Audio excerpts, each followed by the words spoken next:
If accepted by Hamas, this proposal calls for the release of all remaining hostages immediately, but in no case more than 72 hours. Arab and Muslim nations need to be allowed the chance to fulfill these commitments of dealing with Hamas, and calls for the creation of a new international oversight body, the Board of Peace. Israel will conduct further withdrawals linked to the extent of disarmament and demilitarization, but will remain in the security perimeter for the foreseeable future. But if Hamas rejects your plan, Mr. President, then Israel will finish the job by itself. I have a feeling that we're going to have a positive answer, but if not, as you know, Bibi, you'd have our full backing to do what you would have to do. 29 सितंबर 2025 को अमेरिकी सदर Donald Trump ने गजा के लिए एक 20 निकाती piece plan पेश किया। इस प्लान में डिमिलिटराइजेशन, मरहलावार तामीर नौ, एक नया बैनुल अक़वामी बोर्ड ऑफ पीस और गजा में एक इंटरनेशनल स्टेबलाइजेशन फोर्स की तैनाती शामिल है। पीस बोर्ड इस पूरे प्लान पर अमल दरामद की निगरानी करेगा, जबकि आईएसएफ गजा को सिक्योरिटी प्रोवाइड करेगी। लेकिन ये पहली बार नहीं है कि ट्रंप ने गजा के लिए कोई बड़ा मंसूबा पेश किया हो। आपको याद होगा कि 2025 के आगाज में भी ट्रंप ने एक मंसूबा लॉन्च किया था, जिसे मीडिया ने गजा रवेरा का नाम दिया। उस मंसूबे के तहत पुरताइश साहिली इलाके, टूरिज्म और नई इंफ्रास्ट्रक्चर डेवलपमेंट का तस्वुर पेश किया गया था। बरतानिया के साबिक वजीर आजम टोनी ब्लेयर को गजा रवेरा का मास्टर आर्किटेक्चर माना जाता है, लेकिन पूरी दुनिया ने उस मंसूबे को रद्द कर दिया था, क्योंकि उस मंसूबे से गजा के लोगों की एथनिक क्लिंजिंग की बू आ रही थी। तो इस वक्त असल सवाल यह है कि क्या ये नया अमन मंसूबा जो ट्रंप ने नेतन्याहू के साथ खड़े होकर पेश किया है, क्या ये वाकई गजा में जिंदगियां बचाएगा, या फिर अमन के नाम पर गजा की ताकत के तवाजुन को नए अंदाज में ढालने की एक और कोशिश है, या फिर ये गजा रवीरा का ही एक रिफब्ड वर्जन है। अगले चंद मिनटों में हम 5 अहम सवालात के जरिए ये टेस्ट करेंगे कि ये मंसूबा वाकई एक ब्रेक थ्रू है या महज एक धोखा और शराब है। तो ये कहानी शुरू होती है 7 अक्टूबर 2023 से, जब हमास ने इसराइल पर क्रॉस बॉर्डर हमला किया। इस हमले के पीछे बहुत सारी वजूहात थी, लेकिन 2 अहम वजूहात ये थीं कि एक तो गजा पर इसराइली मुहासरा हर गुजरते लम्हे तंग होता जा रहा था। दुनिया पहले ही गजा को एक ओपन एयर जेल करार दे चुकी थी, मगर अब इस जेल में गजा के शहरियों का सांस घुटने लगा था, तो उन्होंने जेल ब्रेक का प्लान किया और इसराइल के अंदर कूद पड़े। हालांकि हकीकत में वो टेरिटरी भी फलस्तीन का ही हिस्सा है, जिस पर इसराइल नाजायज काबिज है। इसके अलावा दूसरी बड़ी वजह थी इब्राहिम अकॉर्ड। यूएई के बाद उन दिनों बहुत चर्चा था कि सऊदी अरब भी इब्राहिम अकॉर्ड में शामिल होकर इसराइल की बर्बरियत को तस्लीम करने जा रहा है। तो ये भी एक वजह थी कि अपनों की बेवफाई महसूस करते हुए हमास ने खुदकुश हमला करके ये जंग छेड़ दी, और उसके बाद से गजा का तनाज़ा तबाहकुन सतह तक जा पहुंचा। 2025 के आगाज तक 70,000 से जायद फलस्तीनी शहीद और 1,50,000 से जायद जख्मी हो चुके हैं। तकरीबन 19 लाख लोग यानी गजा की तकरीबन तमाम की तमाम आबादी कई बार बेघर हो चुकी है। गजा में 90% से जायद रिहायशी मकानात या तो मुकम्मल तौर पर तबाह हो चुके हैं या नाकाबिले रहाइश हो चुके हैं, और बेसिक इंफ्रास्ट्रक्चर जैसे अस्पताल, पानी का निज़ाम और सड़कें सब खंडरात में बदल चुके हैं। तो इसी बड़े पैमाने पर तबाही के बाद मुख्तलिफ मंसूबे सामने आए कि जंग के बदतरीन मरहले के बाद गजा का मुस्तकबिल आखिर क्या होगा। इनमें से ही एक मंसूबा गजा रवीरा है, जिसे सरकारी तौर पर ग्रेट ट्रस्ट प्रपोजल कहा गया। इस गजा रवीरा मंसूबे के कुछ हिस्से अगस्त और सितंबर 2025 में लीक भी हुए थे। उनके मुताबिक गजा को AI powered smart cities, luxury resorts, मसनूई जजीरों और बड़े इंफ्रास्ट्रक्चर प्रोजेक्ट्स के जरिए डेवलप करने का खाका पेश किया गया था। इस प्लान में गजा की आबादी की रजाकाराना रीलोकेशन की भी बात की गई थी, या तो आर्जी तौर पर गजा के अंदर हाउसिंग जोन्स में उन्हें रीलोकेट किया जाए या फिर बैरून मुल्क मुंतकिल कर दिया जाए, और इसके बदले मुआवजे के तौर पर डिजिटल टोकन्स और नई हाउसिंग ऑप्शंस देने का जिक्र भी किया गया था। गजा रवेरा ये भी तजवीज़ करता था कि गजा को तकरीबन 10 साल के लिए एक अमेरिकन ट्रस्ट के तहत चलाया जाएगा, जब तक कि एक डीरेडिकलाइज्ड फलस्तीनी अथॉरिटी कायम ना हो जाए। मुख्तलिफ मीडिया लीक से पता चलता है कि इस सारे मंसूबे के पीछे बिलियनर ज़ायनिस्ट लॉबी और टोनी ब्लेयर इंस्टीट्यूट था, और अब 29 सितंबर 2025 को ट्रंप ने उन्हीं ज़ायनिस्ट के लीडर यानी नेतन्याहू के साथ मुश्तरका प्रेस कॉन्फ्रेंस में बाज़ाब्ता तौर पर एक नया 20 निकाती पीस प्लान जारी किया है, जिसे न्यू गजा प्लान कहा जा रहा है। इसके चंद अहम नकात आपके सामने रखता हूं और यही अहम नकात हैं जो इस वीडियो में हम डिस्कस करेंगे। सबसे पहले तो तमाम जरगमालियों की वापसी जिंदा और मुर्दा इजराइल की मंजूरी के 72 घंटों के अंदर होनी चाहिए। यह सबसे पहली शिक थी इस मुआहदे की। बदले में इजराइल 1950 फलस्तीनी कैदियों को रिहा करेगा, जिनमें बाज उम्र कैद काट रहे हैं। हमास को हुकूमत साजी से बाहर रखा जाएगा। जो हथियार डालने को तैयार होंगे उन्हें माफ किया जाएगा या फिर गजा से महफूज रास्ता दिया जा सकता है।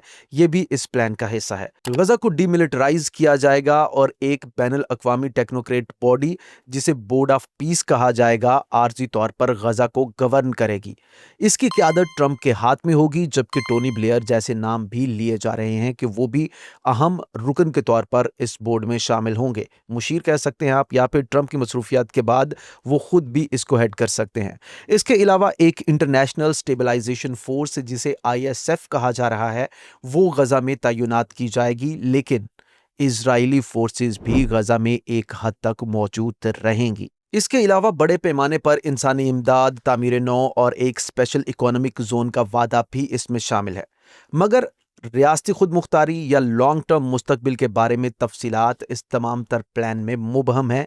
इस हवाले से कोई भी गारंटी मौजूद नहीं है। तो यही वो पस मंज़र है, बेपनाह जानी नुकसान, तबाहशुदा इंफ्रास्ट्रक्चर, मुख्तलिफ मुतजाद मंसूबे और गहरी गैर यकीनी सूरत हाल, जो हमारे अगले 5 सवालात के लिए टेस्टिंग ग्राउंड तैयार करता है। क्योंकि हकीकत यह है कि मुस्तकबिल में क्या होगा, ये ज़्यादातर इस पर मुनहसर है कि ग्राउंड रियलिटी क्या है, ना कि इस बात पर कि कागज़ पर क्या अच्छा लगता है। सबसे पहला और सबसे अहम सवाल यह है कि क्या ट्रंप का प्लान वाकई गजा में जिंदगियां बचाने का है या सिर्फ ताकत की बिसात नए अंदाज में तरतीब देगा। तो अक्टूबर 2023 से शुरू होने वाली जंग के बाद गजा को 21वीं सदी के बदतरीन इंसानी बहरान का सामना है। 2025 के आखिर तक अक़वाम मुत्तहिदा और हेल्थ ऑफिशियल्स के मुताबिक 70,000 से ज़ायद फ़लस्तीनी शहीद, 1,50,000 से ज़ायद ज़ख्मी और तकरीबन 2 मिलियन लोग बेघर हो चुके हैं। खाने, साफ पानी और मेडिकल सप्लाईज की शदीद किल्लत है। अक़वाम मुत्तहिदा और तमाम कॉम्पिटेंट बॉडीज़ इसे एक मुनज़्ज़म नस्लकुशी यानी जीनोसाइड करार दे चुके हैं। तो ऐसे में ट्रंप का 20 निकाती पीस प्लान अक़वाम मुत्तहिदा और दीगर एजेंसियों के जरिए कम अज़ कम बिला रुकावट इंसानी इमदाद, एक सीज़फायर और कैदियों के तबादले का वादा ज़रूर करता है। लेकिन वहीं दूसरी जानिब तारीख ये बताती है कि इमदाद के तमाम वादे उस वक्त टूट जाते हैं जब लड़ाई या जंग दोबारा शुरू हो जाती है, और पिछले 2 सालों में गजा ने बार बार सीज़ फायर टूटते हुए देखा है। और इस नए गजा प्लान में भी इस बात की कोई गारंटी मौजूद नहीं है कि हॉस्टेजेस के रिलीज होने के बाद इजराइल और ज़्यादा शिद्दत से गजा पर बम्बारमेंट शुरू नहीं कर देगा। और फिर नेतन्याहू और ट्रंप की गारंटी इस पूरी दुनिया में कौन दे सकता है। लिहाजा असल सवाल ये नहीं कि कागज़ पर क्या लिखा हुआ है, बल्कि असल सवाल ये है कि क्या इजराइल और बैनुल अक़वामी सालिस ये ज़मानत दे सकते हैं कि खाने पीने और दवाइयों से भरे ट्रक वाकई मुतासरा ख़ानदानों तक पहुँचेंगे। क्योंकि ऐसे मनाजर भी मौजूद हैं जहाँ इसराइली सेटलर्स इमदादी ट्रकों का रास्ता रोके खड़े हैं और कोई कुछ भी नहीं कर पा रहा सवाए मजम्मत के। दूसरा सवाल यह है कि क्या ट्रंप का प्लान वाकई फ़लस्तीनी रियासत की तरफ कोई रास्ता फ्राहम भी करता है, या फिर गजा को बैरूनी कंट्रोल के तहत रखने का एक नया तरीका तजवीज़ किया गया है। इस प्लान के डॉक्यूमेंट्स में गजा की तामीर नौ और बिल आखिर सेल्फ गवर्नेंस के लिए हालात बनाने की बात तो की गई है, मगर कहीं भी एक खुद मुख्तार फ़लस्तीनी रियासत का वादा इन डॉक्यूमेंट्स में मौजूद नहीं है। इसके बजाय एक टेक्नोक्रेटिक एडमिनिस्ट्रेशन तजवीज़ की गई है इस प्लान में, जो एक बैनुल अक़वामी बोर्ड ऑफ पीस के तहत गजा को चलाएगी। ट्रंप इस बोर्ड को हेड करेंगे और इजराइल के पास आखिरी सिक्योरिटी कंट्रोल होगा गजा का, जिसकी बात खुद नेतन्याहू ने अपने वीडियो बयान में कर दी है कि फ़लस्तीन या गजा का सिक्योरिटी कंट्रोल किसी सूरत भी इजराइल के अलावा किसी के पास नहीं हो सकता। तो फ़लस्तीनी अवाम के लिए ये आज़ादी नहीं बल्कि ओपन एयर जेल की एक नई मैनेजमेंट महसूस हो सकती है।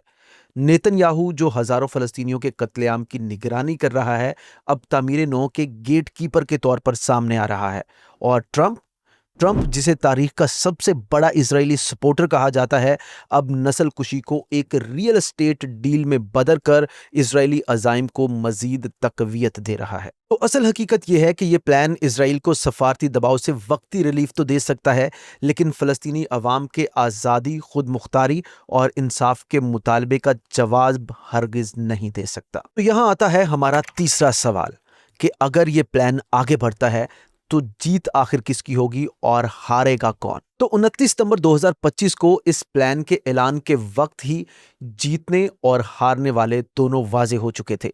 इजरायली वजीर आजम बेंजामिन नेतन्याहू इस 20 निकाती तजवीज़ की खुलकर हिमायत कर रहे थे, जिससे उनकी हुकूमत को सफारती कवर मिल गया और साथ ही ये यकीन दहानी कि इजरायली सिक्योरिटी तरजीहात मरकजी हैसियत रखेंगे इस तमाम तर प्लान में।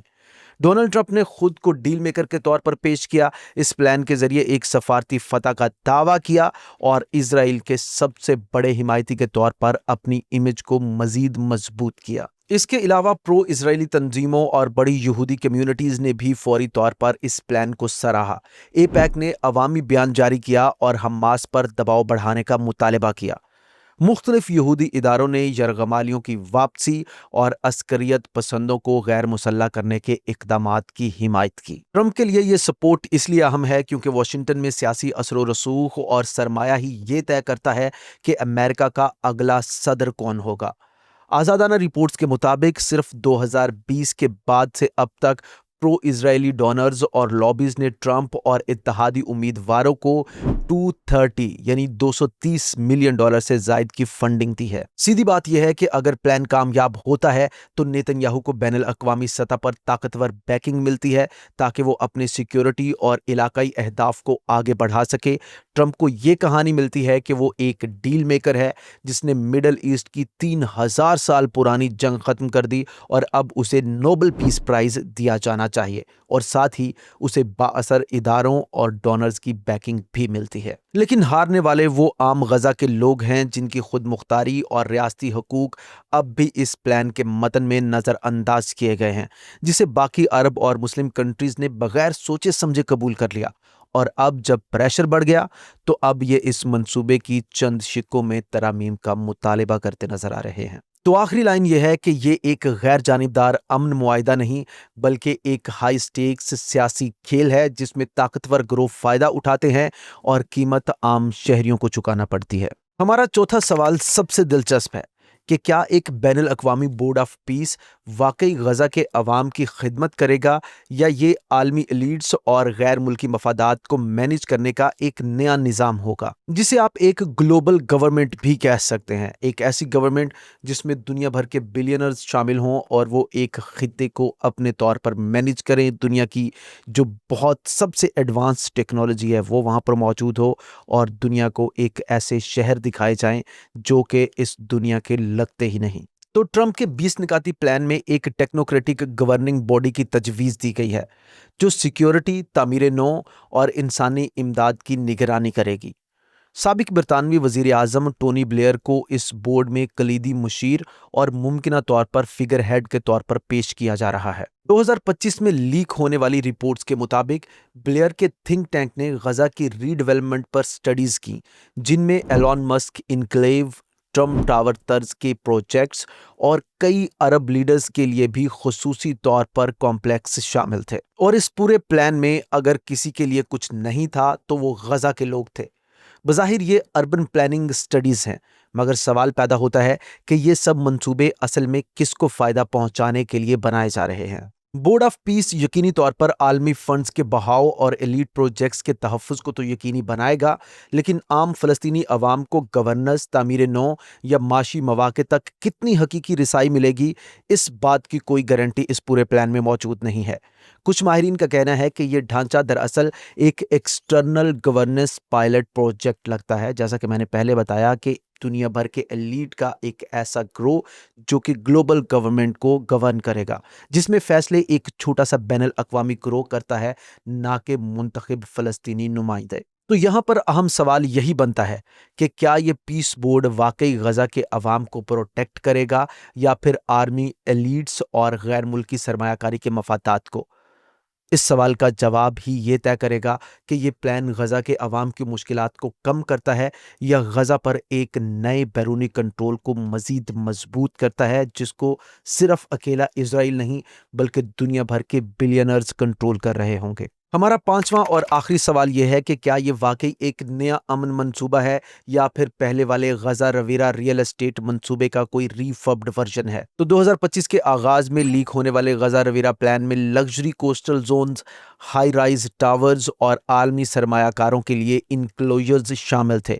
ساتھ ہی بے گھر فلسطینیوں کے لیے ایک محدود سا ہاؤسنگ پروجیکٹ بھی ساتھ میں چھوٹا سا رکھ دیا گیا تھا، اور اب ٹرمپ کا نیا 20 نکاتی پیس پلان بھی انہی ایلیمنٹس کی بازگشت دکھائی دیتا ہے، جس میں تعمیر نو اور اسپیشل اکنامک زونز کا وعدہ ویسے ہی موجود ہے جیسے پہلے تھا، مگر بین الاقوامی نگرانی اس میں شامل کر دی گئی ہے، یعنی کہ اس کی وسعت بڑھا دی گئی ہے۔ سیدھے الفاظ میں کہا جائے تو غزہ رویرہ اور بورڈ آف پیس مل کر غزہ کو ایک اتھارٹیرین مینیجڈ زون میں بدل سکتے ہیں، جہاں تعمیر نو عوامی ریلیف کی بجائے کارپوریٹ پروفٹ اور پولیٹیکل ایجنڈا کو پرموٹ کرے۔ تو جیسا کہ ہمارے پانچوں سوالوں کی ٹیسٹنگ سے آپ نے یہ دیکھ لیا ہے کہ ٹرمپ کا یہ نیا 20 نکاتی پیس پلان جواب دینے کی بجائے مزید نئے سوالات کھڑے کرتا ہے۔ پلان میں یہ تو کہا گیا ہے کہ غزہ کے عوام کو رہنے، نقل مکانی یا واپس آنے کا حق حاصل ہوگا، لیکن یہ کب، کیسے اور کن حالات میں ہوگا یہ سب ابھی بھی غیر یقینی ہے۔ لیکن اس سارے پلان میں ایک چیز ایسی ہے جو غزہ کے لوگوں کے لیے امید کی کرن ہو سکتی ہے، اور وہ ہے ISF، انٹرنیشنل اسٹیبلائزیشن فورس۔ اگر اس فورس میں صرف مسلم کنٹریز کے سولجرز ہی شامل کیے جائیں اور اس فورس کی کمانڈ بھی مسلم کنٹریز کے ہی پاس ہو، تو یہ ایک ایسی چیز ہو سکتی ہے جو اس پوری پاور ایکویژن کو مکمل طور پر بدل سکتی ہے، جو کہ یقینی طور پر فلسطینیوں اور مسلم کنٹریز کے حق میں بھی جا سکتی ہے۔ لیکن اس میں بھی بہت سے رسک پوشیدہ ہیں، خصوصی طور پر پاکستان جیسے کنٹریز کے لیے۔ اس سے کچھ بھی خیر حاصل کرنے کے لیے بہت زیادہ جرت کی ضرورت ہوگی، اور سب سے بڑھ کر ایک متحد اور انتہائی شاطرانہ پلاننگ چاہیے ہوگی تمام مسلم کنٹریز کو۔ ISF کی تشکیل، اس کے کردار اور اس کے ذریعے ایک آزاد فلسطینی ریاست کا حصول کس طرح ممکن ہو سکتا ہے، اس پر الگ سے ایک مکمل ویڈیو بنائی جا سکتی ہے، اور اگر آپ چاہتے ہیں کہ ایسی ہی ایک ویڈیو بنائی جائے تو نیچے کمنٹ سیکشنز میں اپنی رائے کا اظہار کریں۔